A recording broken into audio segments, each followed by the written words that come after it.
in 1,000 years or 2,000 years, something is going to evolve out of what we have right now, video games, and it's going to be that thing. But as we evolve technologically, we get closer and closer to understanding or finding a more precise definition of what this world is. So right now,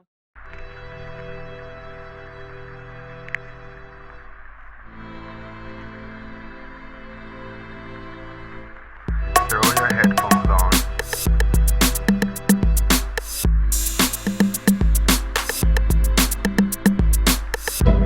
Sit back and relax.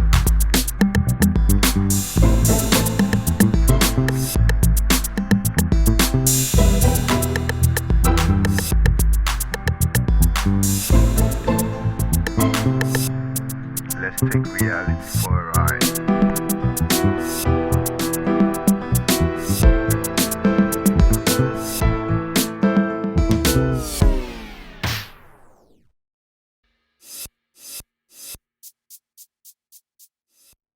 So we know that society has its constraints, and we know that those constraints have a part to play in how we behave. They serve to limit our free will. So, for example, I want to post a video on TikTok. The majority of people, the moment they get ready to post, you hear that voice in your head, and it comes with the thoughts, and it's negative. And usually that voice in your head is essentially a collection of rules and regulations that has been sort of imposed on you throughout your life. And it has taken the form of a voice, and it tells you that people aren't going to like this is stupid, whatever. And most people will listen to the voice and they won't post, or they'll overthink it, or they get scared, or whatever. You had expressed a will, right? Your will is, I want to post this video. I want to post this picture. You know what I mean? So you had a will. But then if you have a will and then this voice comes in and it's also supposed to be your voice, what the fuck is that voice, right? So now all of a sudden, what you wanted to do, you stopped doing. So that in itself is a battle, saying, you know what? No, I want to do this. So I'm going to do it. And that, it's a little thing, you know what I mean? But it's hard, but it's worth the work. So for example, somebody had asked me that. So what, should we just not allow criminals? Should we not put criminals in jail because, they're not in control of the actions they do, what they do? Well, no, it's two parts. One, you can be in control, right? But it takes energy and it takes effort. You know what I mean? That's one thing. But two, absolutely, they need to go to jail. Because it's like somebody who is a danger to society. It would not be right to have a person, whether or not it's their fault that they behave in a particular way, we still as a society have a duty as a society to protect the rest of society from them and from their actions, and to put them away. So you get infected by a disease. Let's say the plague, right? And let's not say 2021. Let's say it's the 1600s, right? Yeah, and you have the bubonic plague, okay? But we know what we know now. Back then, well, a person infected with the plague, it's not their fault that they're contagious, right? And it's not their fault that this disease can cause harm to other people. But do you say, well, because it's not their fault, you just let them walk around and infect people? No. For the sake of society, you need to, quarantine them. So that's the thing. And none of us are responsible, right? It's not that person's fault they are the way they are. Whatever problems you have, take that up with your creator or the creator of this reality, right? Don't kill the messenger. Like, I'm not the one who created this. So don't take your energy out on me. I'm not the one who made it so. And I don't know why it is so. I'm trying to figure it out, and I'm learning and I'm observing and I'm echoing what I've observed and read to you, and I've come to these conclusions. That said, yes, it's not a person's fault they are the way they are, but if they are a danger to society, then they do need to be put away.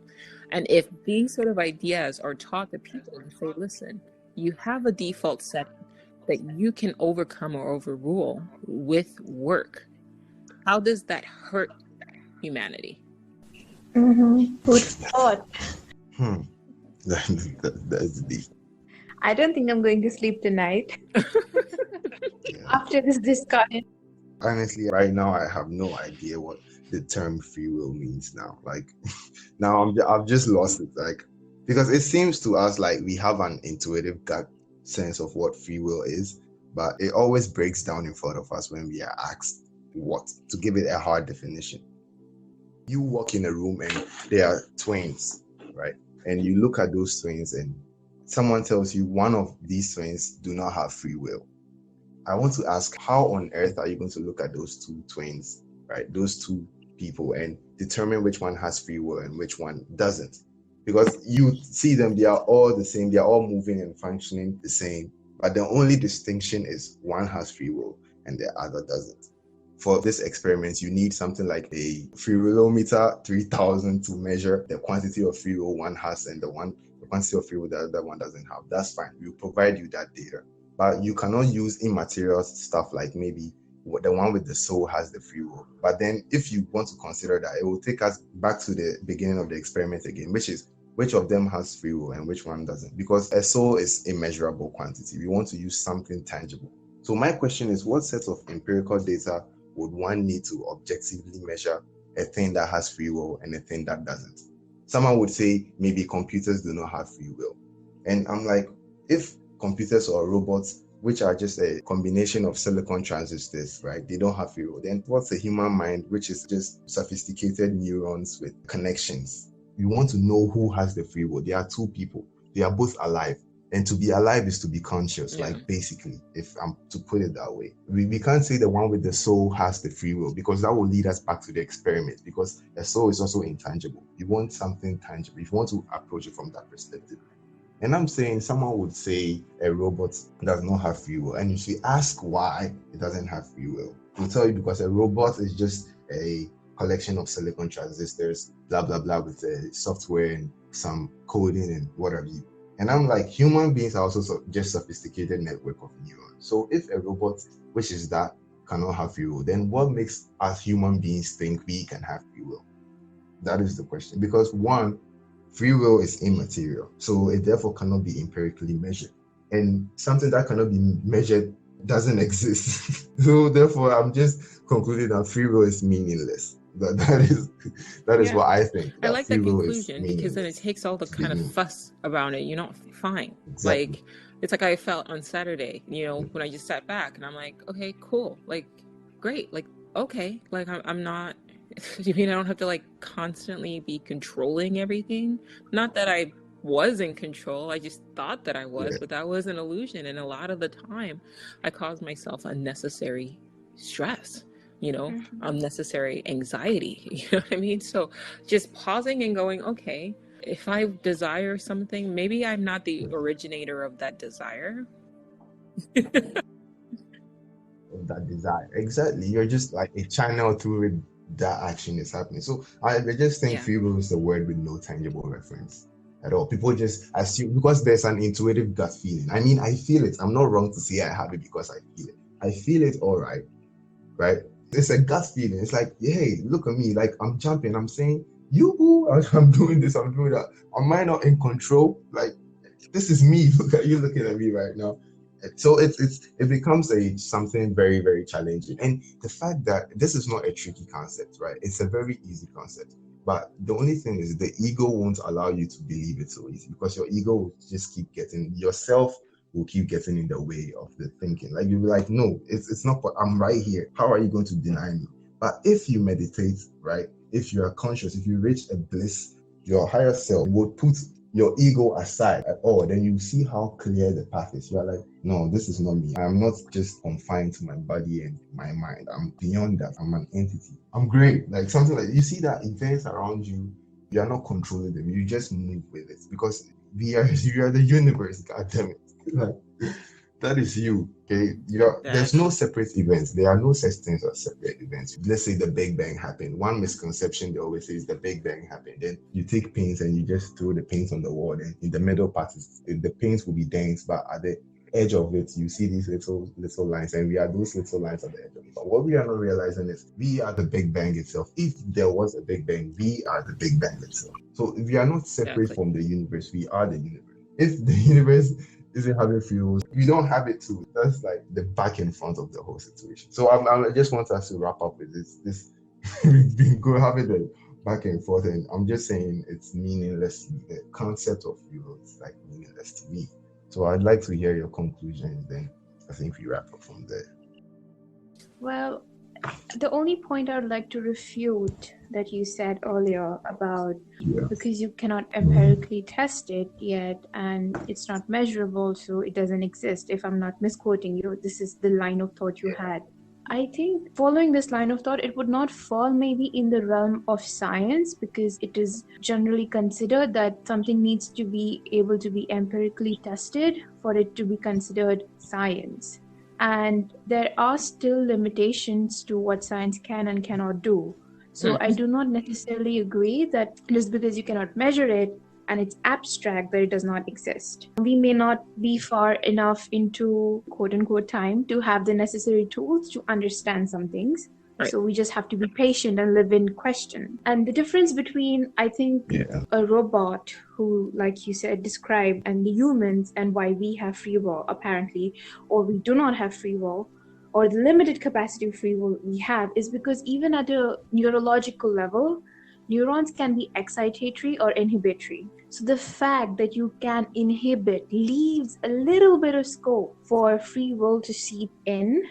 So to differentiate us from a machine who executes on an order given to it through an input, and it just follows the linear way of going about doing things, whereas we have the scope of inhibiting. So this is where I think the line could be drawn. One day, if silicon transistors can inhibit the orders given to them, then maybe one day they'll also experience a little bit of free will that we have. So, yeah.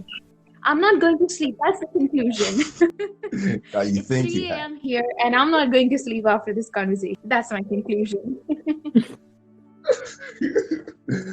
Joe, please say I something, definitely Joe. agree with Krishna's point. Say I agree something. with your point as well, Eli, minus Krishna's sort of edits there. But I did like what you had to say about we are the universe, right? You started this podcast like, brilliantly, because you talked about, okay, you have a self. What is the self? Are you the head? You know what I mean? If I cut off your arm, are you still you? If I cut off your leg, are you still you? At what point? Where are you, right? I don't think that the you can be found in the body, because personally I'm of the mindset that, I subscribe to the simulation hypothesis. I don't mean simulation in the sense that we understand it, like Krishna said. We are limited as far as our understanding is concerned.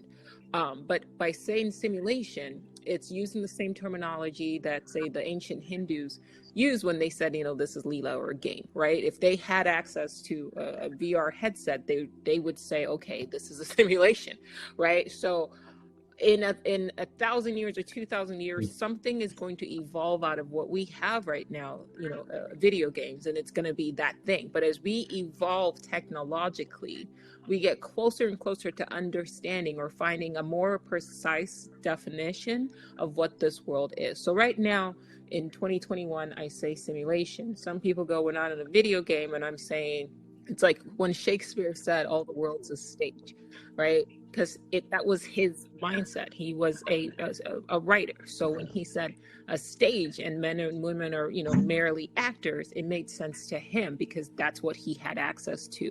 That is the technology that they had, a theater and actors and masks and personas. Okay, if you brought Shakespeare a PlayStation or you gave him a PSVR, he would say, yeah, this is exactly what I meant. I just did not have the vocabulary to express it in that way.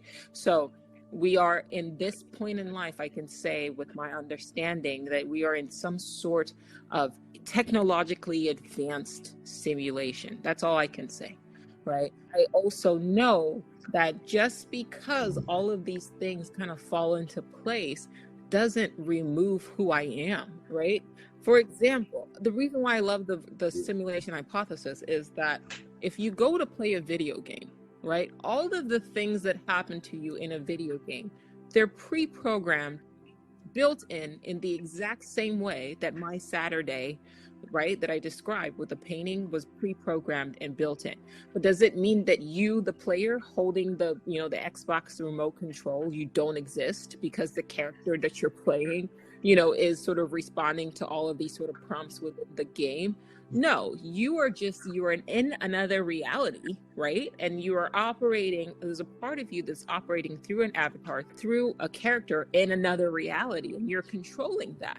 And so that's why every time, Eli would make the statement of it's just the brain and it's just this and it's that, I would pause and interject, don't forget consciousness. You cannot forget consciousness, because at the end of the day, you have to understand that there is information out there. There's a wealth of information out there that says that yes, consciousness is a thing. Reality is subjective, and it cannot be found in the brain. It cannot be found in the brain. So if you can look at your video game that you play and say, okay, I'm not Mario, right? I'm a person who's playing Mario, right? Then apply that same mindset to, okay, I'm not Krishna, I'm not Eli, I'm not Joe. I'm an entity. I'm a consciousness that is operating in this virtual reality simulation that we call life, right?